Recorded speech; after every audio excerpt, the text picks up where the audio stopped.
Welcome to Caregiver Cast with Mary Elaine. Are you overwhelmed raising a family, working full-time, caring for a parent or grandparent? It can be challenging when you're doing it alone. Caregiver Cast helps busy, burned-out professionals reduce their stress and overwhelm to create a better caregiving experience for themselves and their loved one. Caregiver Cast brings caregivers together with experts who provide information in a variety of areas. In each episode, you'll get tips on topics such as finance, legal, medical, self-care, community resources, mindset, and more. We're here to make your caregiving journey a more rewarding one. Acquire the confidence and skills to be a more capable caregiver by implementing the resources and strategies from these expert thought leaders. Get a community of support, resources, and strategies for your caregiving journey inside the Caregiver Lifeline community. Visit caregiverlifelinecommunity.com. And now here's your host, Mary Elaine. Hi, welcome to Caregiver Cast. I'm Mary Elaine, your host. My guest today is Marc Gaudet, who will be talking about getting your brain and body fired up for the fall of 2023. Before I officially introduce you to Marc, I'd like to give you some background information about him. Marc is the CEO and president of Tough Monkey Physical Training and brings a dynamic and diverse set of skills and experience to any organization he partners with. Marc is an expert in personal safety and self-defense and has been instructing and facilitating for over 3 decades in empowering hundreds of people with confidence. Marc is a 6th-degree black belt, former defensive tactics instructor, and personal fitness coach. Marc is from Halifax, Nova Scotia, and holds a bachelor's degree from Dalhousie University in science, specializing in human biology, including neuroscience and physiology. He also has a background in emergency management, occupational health and safety, and emergency response through the fire service. He is extremely passionate about safety and the science behind the brain-body connection and hopes to get you fired up all about it during this interview. Tough Monkey is based in Nova Scotia, Canada, offering online individual, family, and corporate virtual programs and courses.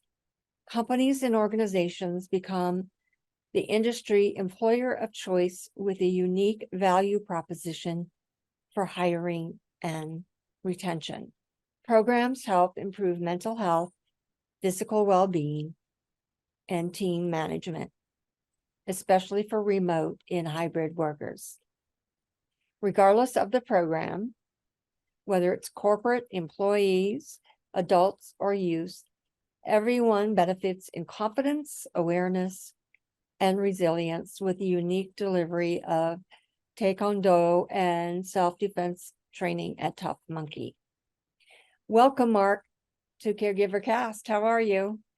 I'm great, Mary Elaine. Thanks for having me. Appreciate the invite and having the chance to chat with you. Most definitely. So tell us a little bit about yourself and your company, Tough Monkey Physical Training. Absolutely. So you covered quite a bit of it there in the introduction. Thanks so much.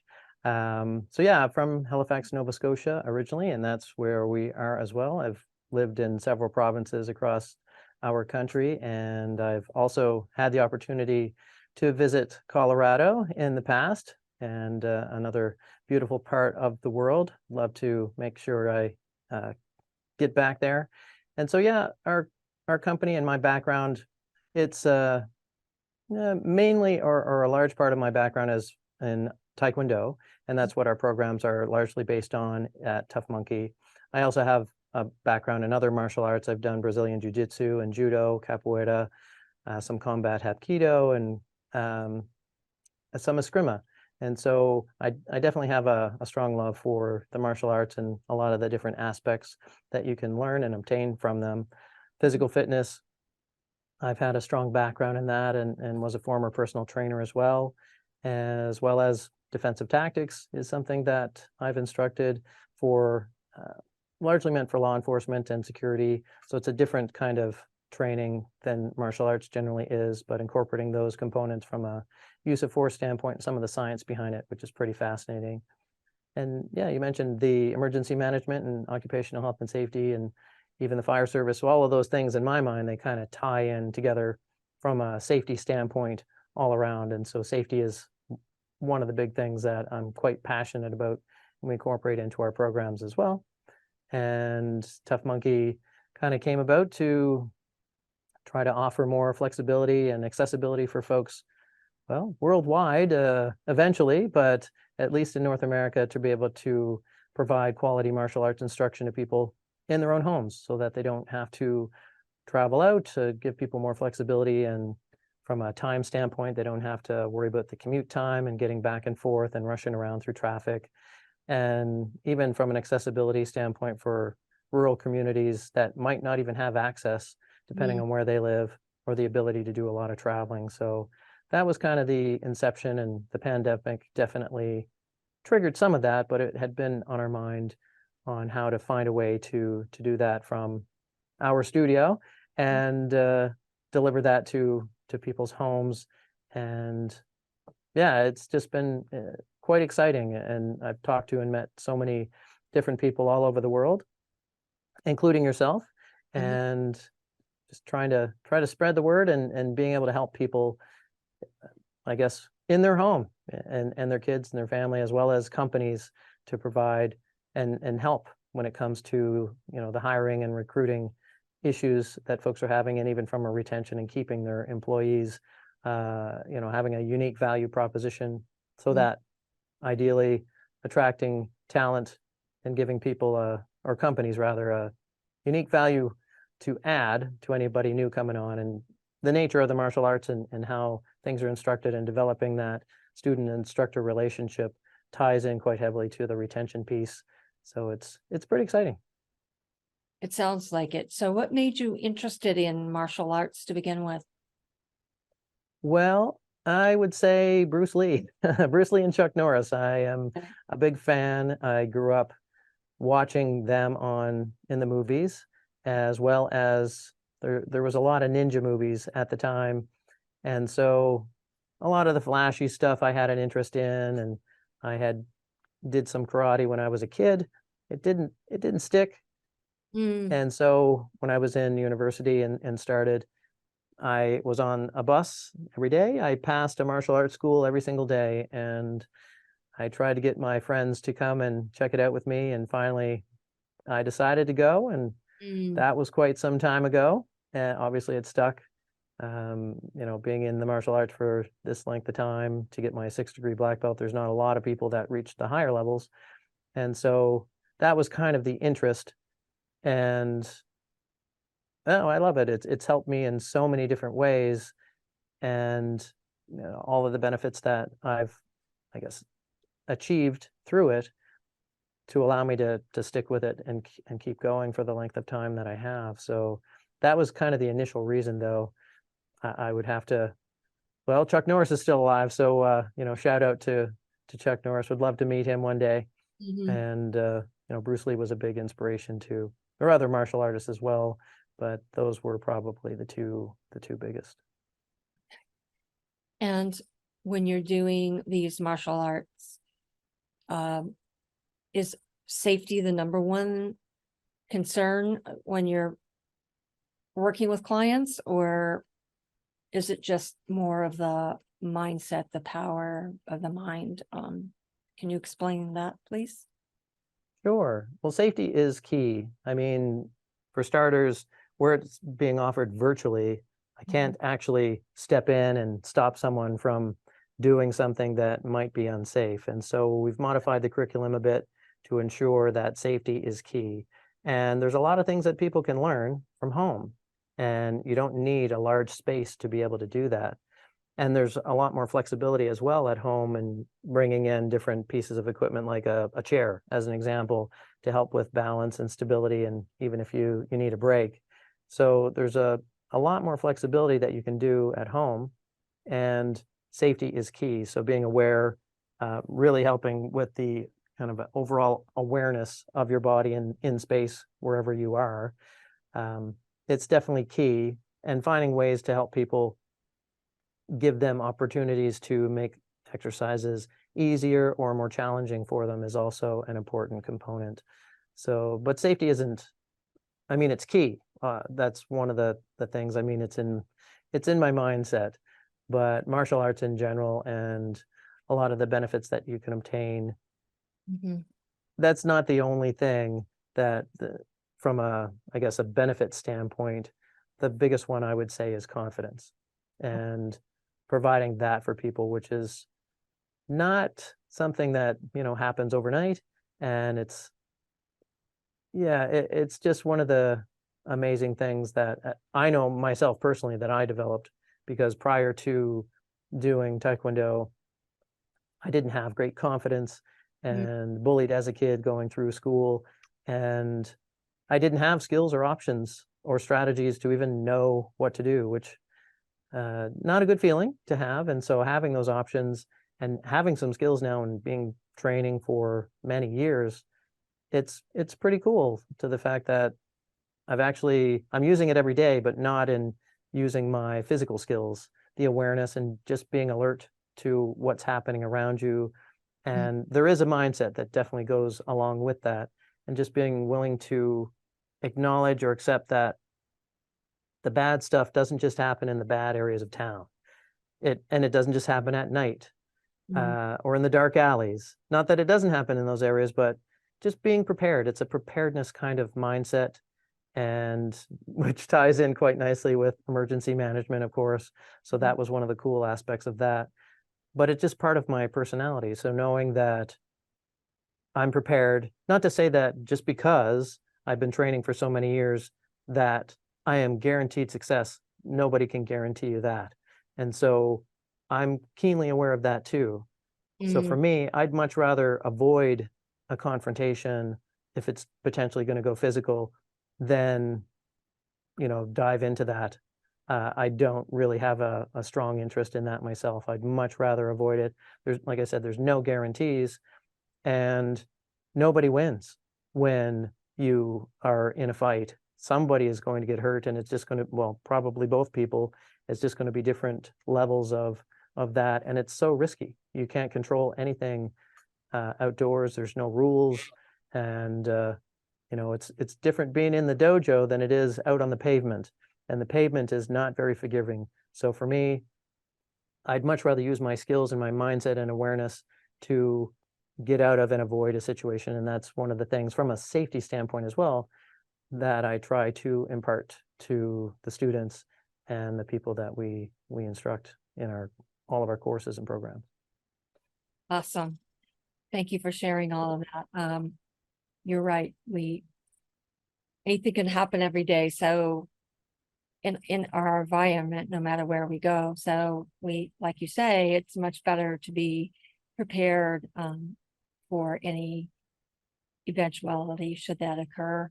So you're being safer, so that you Well, it's not just that though, Mary Elaine, there's a confidence that comes with that too. And it's really Okay. hard to, I guess, to teach that. It takes time to Mhm. develop that confidence in yourself. But one of the things I've been hearing about a fair bit and reading about in some of the media is in relation to bystanders and even expectations that children should be stepping in to say stop and to help. And not to say that that is wrong. I think that that can likely help with some of the violence that's out there and threatening situations.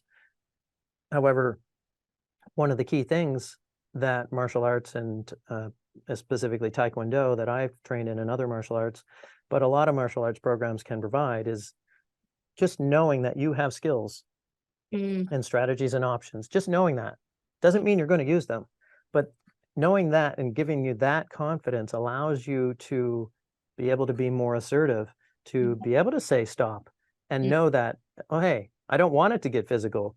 If it does, okay, I do have some skills. It doesn't mean I'm going to necessarily be 100% successful. However, I do know some things. And so it empowers people with a different kind of confidence. I find it's hard to describe sometimes, but I can definitely feel it. I don't know if I'm using the right words to explain what I mean by that, but I just wanted to, I guess, clarify that a little for you. Thank you for doing that. Yes, I think any way we can increase our confidence in different areas of our life just makes us feel more in control, if you can use that word, with their environment, and knowing that they have the skills, like you said, to utilize if the need should occur. So I think preparation and having that confidence would make anyone feel stronger and be in a situation, like you said, to step in if you had to, if you saw a situation that wasn't going so well before emergency response teams can be on the spot, so to speak. So Yeah, there's definitely a lot of challenges in a number of industries, especially when it comes to that. And one of the things, I'm not quite sure about your neck of the woods, where you're from. However, one of the things that I've been noticing in a lot of industries here in Nova Scotia is there seems to be a generalized sense of, well, I don't know the correct wording for it, but impatience or intolerance or anxiety. And so a lot of people are keyed up and stressed out, and they're not, some of them aren't dealing with it so well and turning it into aggressive behavior at where people are working. And so I'm hearing messages, we're not going to tolerate any aggressive behavior towards our staff, zero tolerance, and signs to that effect in workplaces. However, one of the things I'm also noticing is there seems to be a reluctance to provide staff skills if they ever did need to. If it did, the sign is one thing, but it's not going to stop anyone. It's a different sentiment that seems to be happening. I'm not quite sure. Is it happening in Colorado as well? I think employers are really looking at and addressing some of the issues with the staff, so that a disgruntled employee doesn't show up at work and start shooting people. So I would hope that employers are taking strides to make sure that they're providing a healthy environment for like all of their employees, and incorporating some of the benefits that we will be talking about shortly of training. Not an easy task, not an easy task for any stretch. It's definitely a complex issue, and I certainly don't mean to simplify it in any way. There's a lot of factors playing into a lot of it, mental health being a big one. Right. And I think the pandemic just made that much more apparent. And I think now employers are looking at really getting employees to join like the employee assistance program here in the States, so that they can at least help take the edge off of any anxiety that they may have, or at least point them where they can get the mental health services that they need. That's happening here in Canada as well, at least in our province. And I think in a lot of different provinces as well, the employee assistance programs seem to be fairly common from what I've been learning. Right. And I think that's where it needs to start, but I also think it's up to the employee to really speak up that they need help, which is really hard to do when you're going through some kind of crisis. I also think that like supervisors and managers need to be aware of any fall off in terms of their productivity and things like that. So not an easy way to approach things, but just having a tough conversation and just let them know that there are resources available to them so they can work through whatever issue that they're having. Well, it's one of the things that interests me, and one of the, I guess, inspirations for some of the programs that we do at Tough Monkey for corporations, because it's not an easy task by any stretch. And even for HR people and professionals working in that industry, and the managers and supervisors as well, nobody's immune from any of the mental health challenges. They have their own pressures that they're under as well, that their team is also under. They're just different and different levels of that, and from whether it be hiring or recruiting or retaining employees, and making sure you have enough employees to do all the tasks that need doing. Oftentimes it seems a lot of companies are trying to do more with less. And so there's a lot of pressure and stress on a lot of different people, and I guess in the hierarchy of any organization. So that's actually one of the cool things with, I guess, the topic for today that you had brought up in, the firing up the brain. And it's something I'm quite passionate about, especially when it comes to mental health, because that is not, it's not an easy thing to tackle. I'm not quite sure the state of things in Colorado when it comes to the healthcare system, but here in Nova Scotia, and I think in a number of provinces across the country, just getting access to mental health professionals is challenging. When there is a doctor shortage in a lot of provinces, not having a family doctor to get a referral to a specialist. Some family doctors may not feel comfortable prescribing some of the medications that might be helpful in a mental health circumstance. And there's so many different drugs that could be, prescribed, and finding the right one and the right dose and frequency and all of those things can take time. And then there's the counseling aspect of things, once again, to get access. If you have an EFAP, whether you can get virtual access or perhaps you can go to a private clinic. However, at least here, even getting into a private clinic, if you have insurance benefits or you can afford to pay for it on your own, the waiting lists are 6 months to a year. So if someone needs mental health supports now, it can be pretty challenging.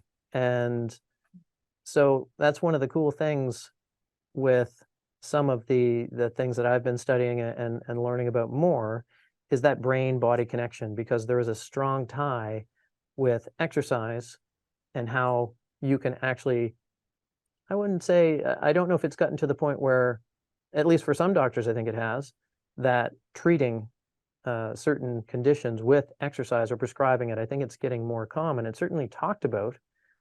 But there's a study that was released recently, or a review of a study through the University of South Australia. And the study, I think, was out of the British Journal of Medicine. Can't quite remember the acronym, but it's quite fascinating in that. And I'm certainly not suggesting that exercise is the panacea and it's going to solve everybody's problems. It absolutely isn't. For me, it's a tool in a toolbox of strategies. So because mental health can't be, I don't think anyway, or believe from anything that I've learned, any one thing is going to solve the problem. It's a combination of different things and supports. So this study it's quite fascinating, but they have found that exercise can be, for some people, up to 1.5 times more effective in helping to treat some mental health conditions, more so than medication and counseling. Now, it's not going to necessarily have the same impact for everyone. However, you generally don't need a prescription to exercise. If you can move, you can do something to help your mental health today. It's got me pretty fired up.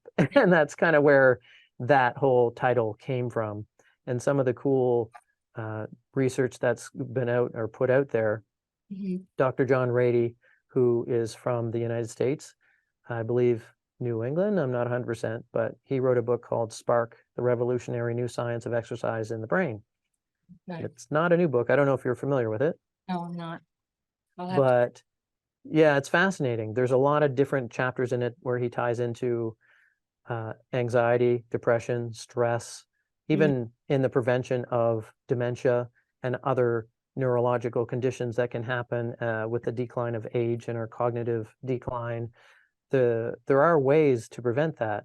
And there's another cool individual, Dr. Peter Attia. I believe he's in Texas, and he has a new book out called Outlive, and he studies longevity and talks about exercise being a key component in helping people to live longer, better. So improving lifespan, but also health span, so that you're not just living longer and you're decrepit and you can't do anything, because who would want that? Not me.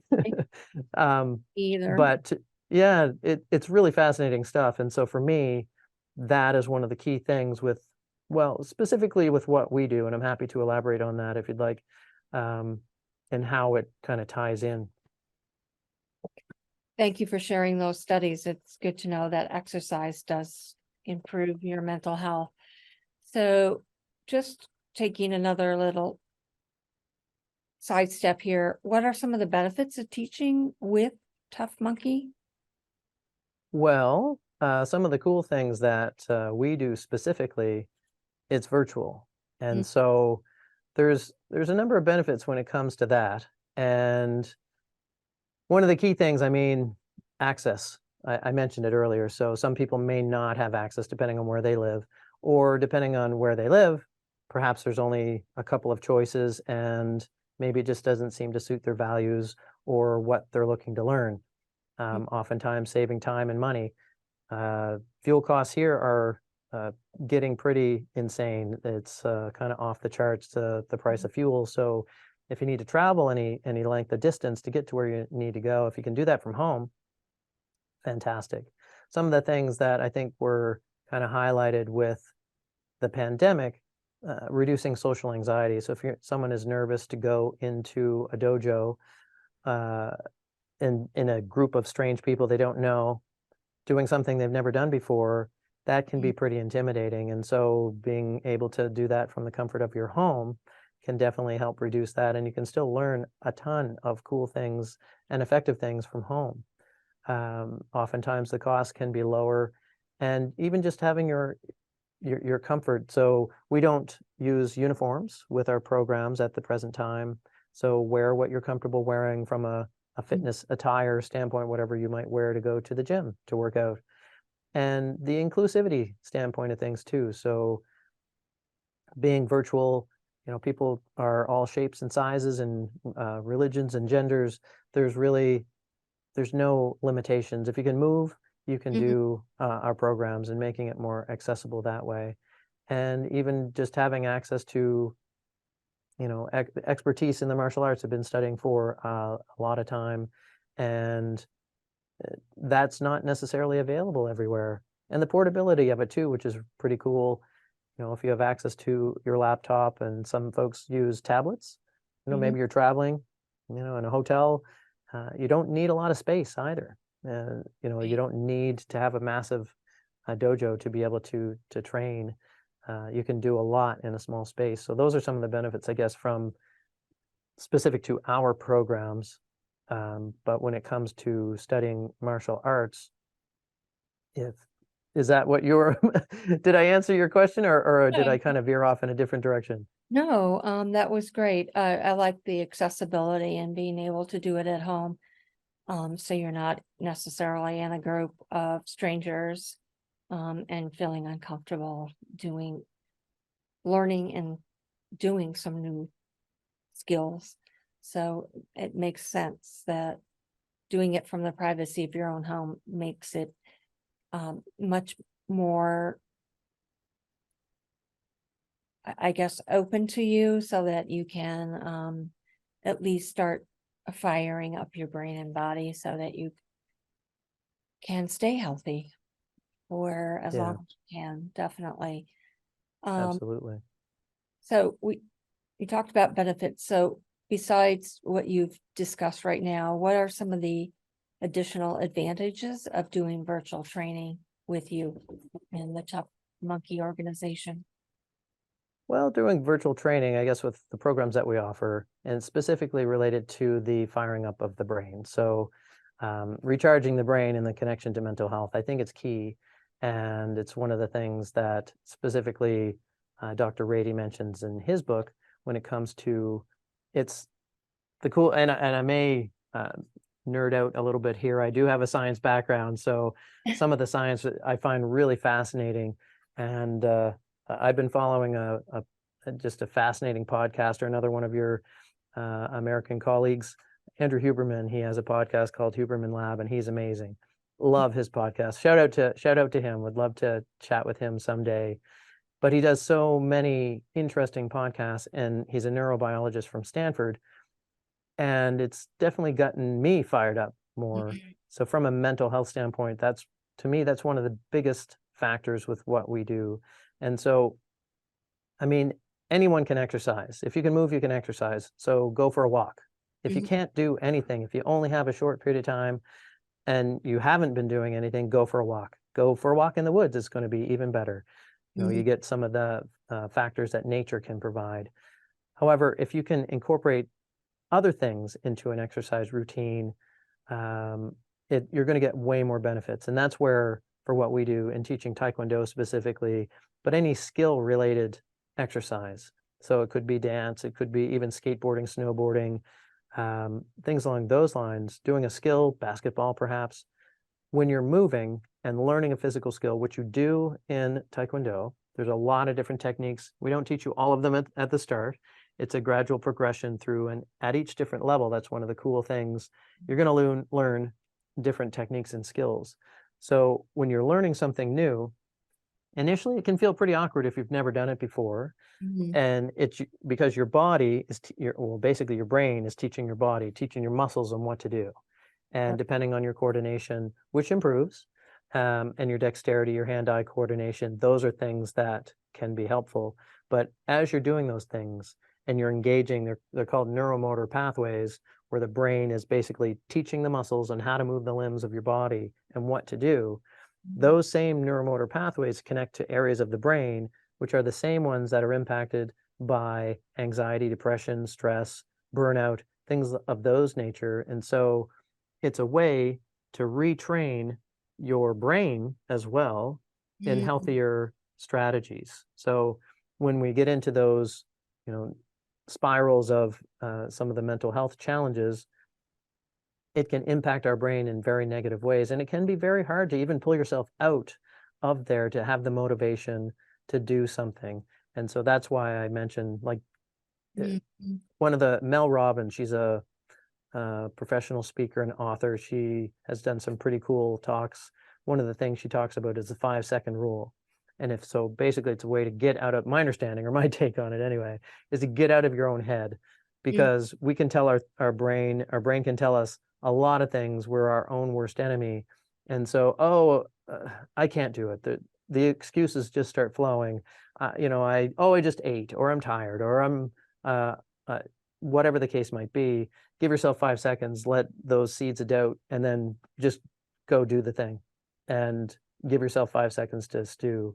But with these things, with the neuromotor connection, the brain-body, there is a real brain-body connection. All through the years, I've had so many people, when they learn, oh, you study Taekwondo and martial arts, oh, cool. So you must be really in tune with, that mind-body thing.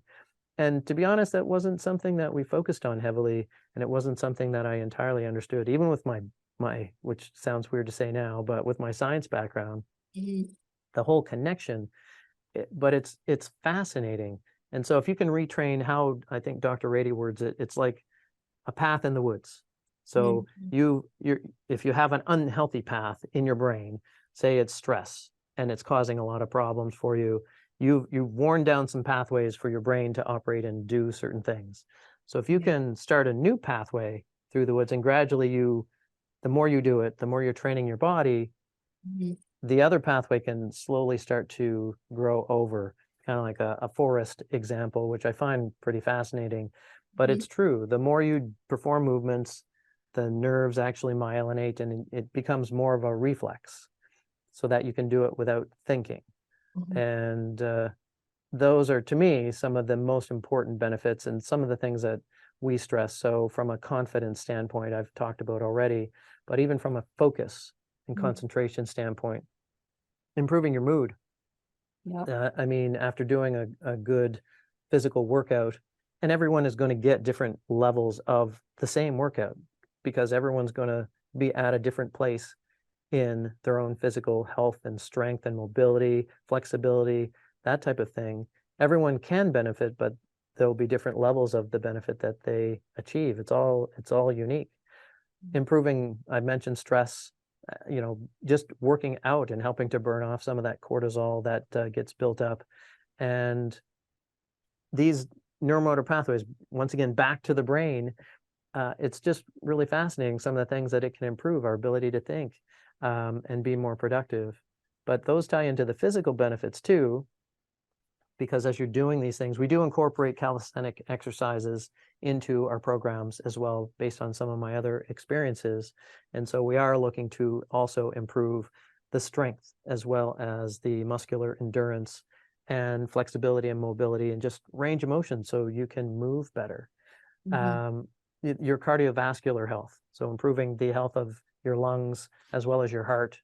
And it's going to improve the health of your brain too, because as you're doing that, you're improving the blood flow and you're improving the oxygenation that gets to your brain, as well as your muscles. So there's a lot of different things that come into play, as well as your energy systems that get impacted as well. So your anaerobic energy system, so that you can do things for a longer period of time consecutively, as well as your anaerobic systems as well. So, that short-term sudden energy that you might need right away. So there's quite a few different things. I mentioned the hand-eye coordination as well. And like, there's no requirements. People can start and do things at their own level. So if you don't have great flexibility and you're kicking, down by your knees, that's okay. Why do you need to necessarily have to start where, someone who has many black belts is? It's so cool. Like, people can start from wherever they're at and achieve benefits, even families. So a parent can do the same things with their kids and get some of the same benefits, but also get some different benefits for them. I think it's pretty fascinating. Obviously, I've been doing it for quite a few years, so I'm a little biased. Well, it's okay. It's fine to be biased. I do like that analogy of your brain being like a forest and looking at different ways that you can change that pathway so it really starts to benefit you and the people around you. Because I know for myself, just doing mind body programs, it really makes a big difference in how you look at things, why you do things a certain way, and it just helps you prioritize, I guess, more what you need with your mental health in every other area of your life. So thank you for sharing that. My pleasure. Can you talk a little bit about the virtual Tough Monkey Ball programs that you have? Yeah, absolutely. So we've changed things up a little bit this fall. So we're doing classes on Tuesdays and Thursdays now. So we have a program for youth, which is basically ages 10 and up, so that parents could actually take part with their kids if they wanted to. So that's on Tuesdays and Thursdays at 4:30 p.m. Atlantic time. So I believe that's 1:30 your time in Colorado, perhaps? Do. Okay. And then we have a class for adults, which is 16 and up. Same thing, Tuesdays and Thursdays. That starts at 7:00 p.m. Atlantic time. And so our programs run for 3 months to give people a chance to really get into the program and learn some of the movements so that they can. It does take some time to learn how to move your body, moving your. There's a lot of things happening, which is really cool because it impacts the brain in so many more ways. Like walking, most of us know how to do that pretty well. And so we're not using our brain a lot when we're doing that. I'm sure there are ways to improve on how that impacts your brain, and even just going for a walk can be great outside. But when you're incorporating different skills, so we're using our hands, we're using our feet, we're using our legs, we're going in different directions. We're also using our memory to remember what's happening next. we're looking, we're coordinating our body and trying to do all of these things to finish a movement at the same time. It's pretty cool. So sometimes it can take, I guess where I'm going with that, that's why for our programs, we're starting at a 3-month period so that it gives people a chance to get through some of that initial awkwardness. If they experience that, it's going to be, like I said, with a lot of things, it's unique to the person. So Right. if someone has, say, a fitness background, or if they've done things before, or they've been fairly active, it might not take them as long to be able to, okay, no, this is feeling pretty good. Whereas someone who may not have been very active at all and wants to, and also wants to learn, I guess we never really talked about, it always seems to be the case, but it is pretty cool. One of the side benefits of all of these things is you're actually learning self-defense skills that you could use to protect yourself if you absolutely need to. It's one of the things we always refer to as a last resort, because there's just nobody wins in those situations. Mhm. So Mhm. that's what we're doing for our fall programs. We do have some personal safety and defense courses that we're doing virtually as well. Mhm. And there's one coming up on September 30th, and there's another one October 11th, I believe. That one's in Wednesday evening, and the other one is a Saturday. And so all of these are people can check out on our website at toughmonkey.ca, and that's under our program section. Mhm. But something new we're doing as well this year, starting next week. So any of your listeners are certainly welcome to attend if they're interested to learn more or have some different questions. On Tuesdays at 6 o'clock Atlantic, we're doing an Ask Me Anything. So it'll be me, and probably in this very similar format. And whatever questions come up, people can ask questions in advance. It's a free session for 30 minutes, and a Zoom similar to the conversation we're having now. And people can ask questions about whatever they're curious to know about, and do my best to answer them. And if I don't have the answers at the time, then I will find them. So that's happening too. And another new thing, because for me, and with these types of programs, I think people get way more success if they're able to do something with a friend. And Mhm. so we're trying to encourage that by giving more discounts for people when they sign up with a friend. And so it's just better to do things with friends, in my opinion, or family. It's a shared camaraderie sort of thing. You're learning things and knowing that, oh, how did you find this? Oh yeah, I had some tricky with that too. And even getting together and practicing a little bit together can be helpful. And so that's something we're doing as well. Thank you for sharing your information about your fall programs. I want to correct myself. You are 3 hours different. Atlantic is different than Eastern Standard Time. So Yeah. my apologies. Oh, that's okay. Was So Eastern time, the Tuesday, Thursday for the kids, because I do realize Eastern time is pretty common. So it'd be 3:30 Eastern time for the Mhm. youth. Sorry, 10 plus, and then 6 o'clock would be 5 for that. That's the Ask Me Anything session on Tuesdays. So that would Mhm. be 5 o'clock Eastern time, and on the adult classes 16 and up, Tuesday, Thursday would be at 6 o'clock Eastern time. And just to clarify, the Ask Me Anything sessions are that's just on Tuesday. Okay. Thank you so much for sharing all that information. Can you give us 3 takeaways that caregivers can learn from what you're doing at Tough Monkey?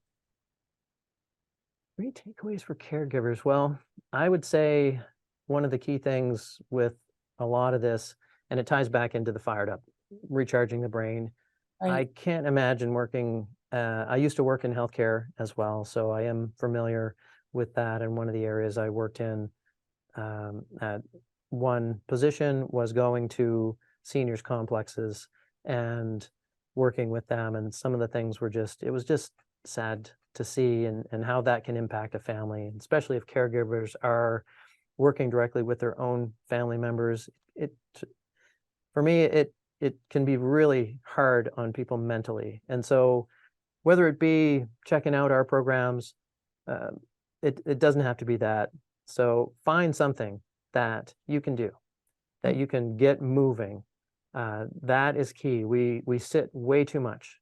And so we're sitting now, but get moving, get your body moving, and whatever you enjoy doing. So if you enjoy dancing, then dance, find some songs and do something regularly.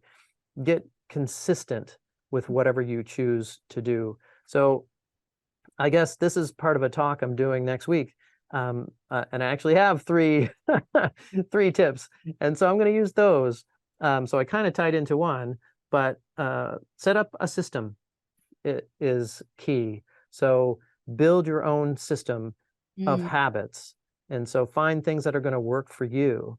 And as opposed to goals, because oftentimes when we achieve a goal, whether it be, I want to, a common one is losing weight. I want to lose 20 pounds for whatever reason. Maybe whatever, they have a wedding coming up, or, summertime's coming, they want to be bathing suit ready kind of thing. However, oftentimes what happens is if they're successful, they achieve that goal. But if they haven't set up a system for once they've achieved it, now what? Now I'm great, I lost the weight. And oftentimes, guess what? They end up putting the weight back on because they haven't set up a system. And so a system of habits, and it's a simple strategy, but it's not necessarily easy.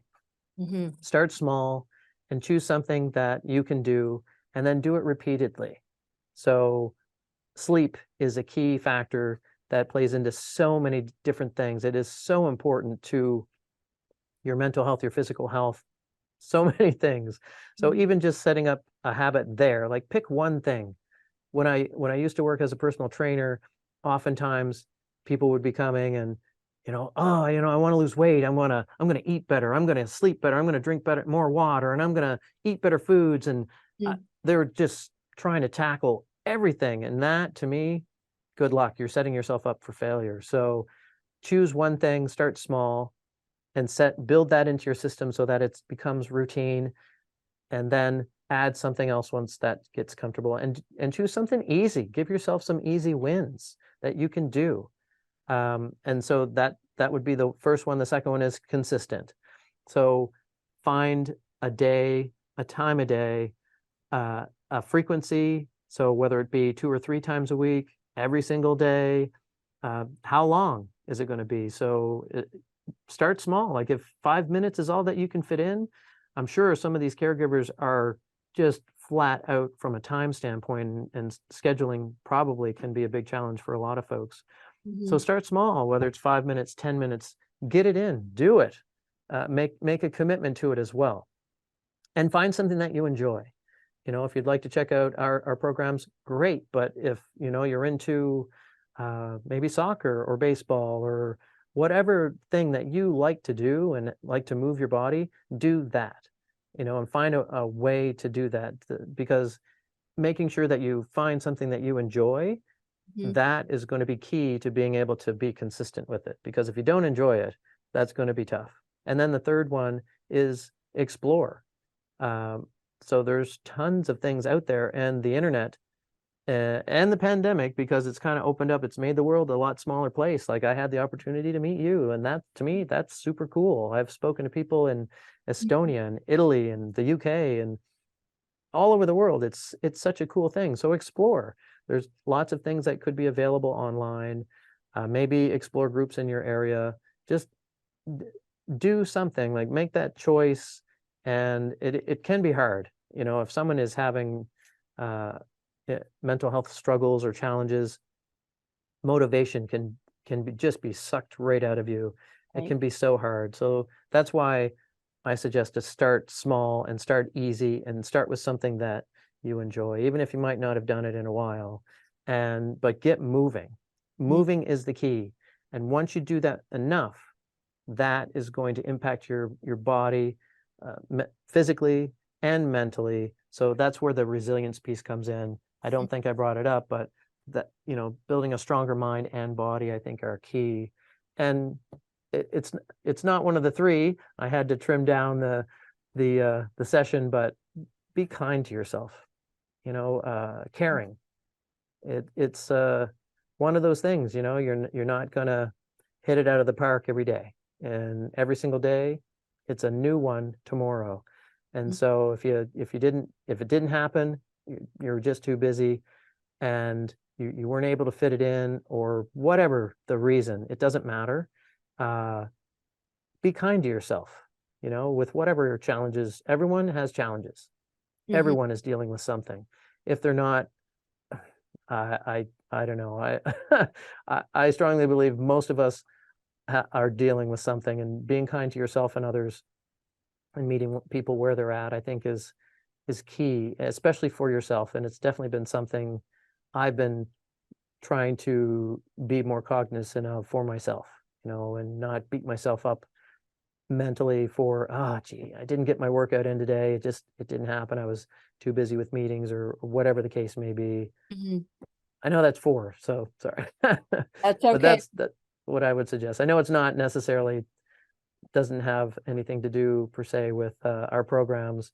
Um, it may be for some folks, it may not be for other folks, but for me, it's more important from a overall health standpoint Mhm. if I can help get people motivated enough to do something and get moving, I think that's pretty cool. So. I would agree with you. I love that. Set up a system so you have a routine, so you can build those habits, that you can find things that you enjoy and do it consistently, and explore groups, and just make a choice to do something besides sitting. And I like that. Be kind to yourself. I think that's so important. One has to do that so that you don't get discouraged about losing a day and then giving up. So Yeah, thank you it's for those words of wisdom. you're welcome. So you have a free offer for our audience. Can you tell us about that, Mark? Yeah, so what I had mentioned for your audience, I'm just pulling it up here. It's a discount. So there's on the fall program. So right now they're already discounted. And for anyone who is interested to check us out and see, um, you're more than welcome. All of your audience is welcome to attend the free Ask Me Anything session starting next Tuesday.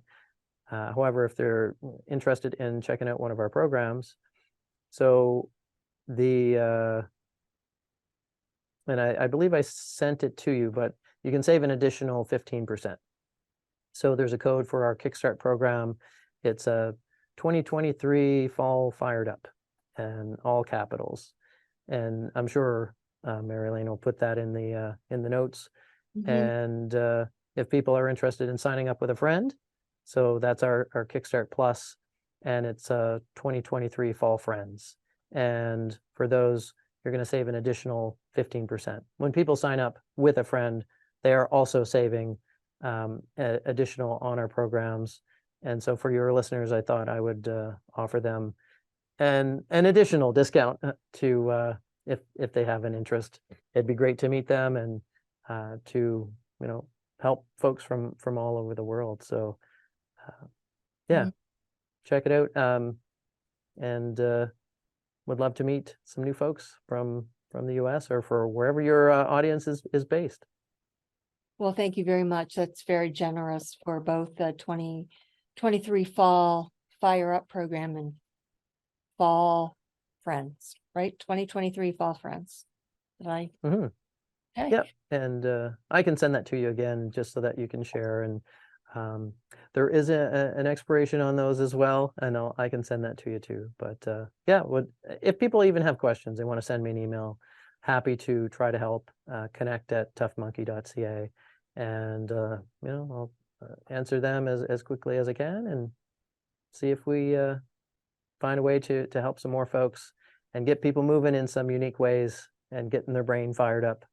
That to me is, yeah, it's pretty cool. It's definitely gotten me fired up, and obviously you can probably tell I'm pretty passionate about the science of things. And I'd say Andrew Huberman is a big inspiration for that, and with what he's doing. I love the work he's doing. There's been other great folks that I've heard and listened to too, like Dr. Attia, who I mentioned, but there's so many. I'm a big lifelong learner, so I'm constantly taking in more and trying to improve myself, physically and mentally and as a person, and to be able to offer that to my clients and my students. So Well, thank you very much. Yes, I could tell you're really passionate about what you do, and I would invite my audience to really take advantage of the programs that Marc has to offer, because it will help you fire up your mind and body so you can get moving, be more energized, and just be healthier all the way around. So, Marc, thank you very much for being here. well, thanks so much for having me, Mary Elaine. I quite enjoy chatting with you, and it's been fantastic. So I really appreciate it. Thank you. Thank you very much.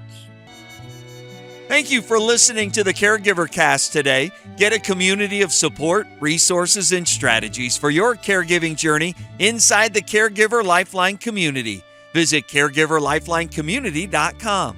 Get involved with the show. Send your email to mpetrucci2002@gmail.com. And we'll see you again next week for another episode of Caregiver Cast.